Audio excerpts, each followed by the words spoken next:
Hello, this is Jorge from Quito, Ecuador, and I would like to welcome you to a natural and cultural treasure in the middle of the Andes, the city of Quito. Did you know that Quito was the first World Heritage Site declared by the UNESCO back in 1978? Quito has the biggest old town and the best preserved old town in South America. The history of Quito comes from about 11,000 years ago, where different communities settled here on these valleys.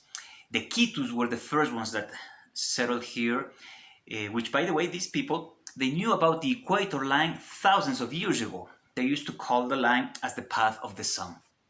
Later on, the Incas came from the south, and the Spaniards arrived, of course.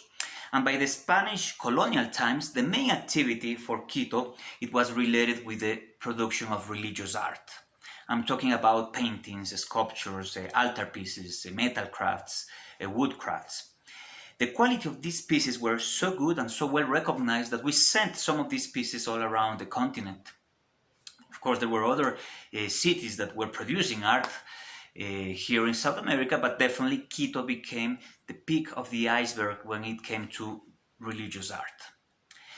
Nowadays, Quito is a cosmopolitan city, placed at 9,100 feet. This is the second highest capital in the continent. Can you imagine a city living just to the side of an active volcano? This is it. This is Quito. We live to the side of the Pichincha volcano, a volcano that just erupted 20 years ago and it is still active.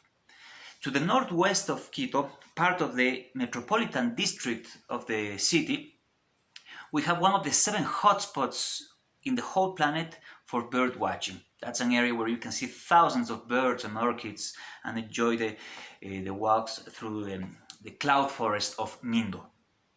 To the north of Quito, we have one of the most famous indigenous markets, the Otavalo textile market.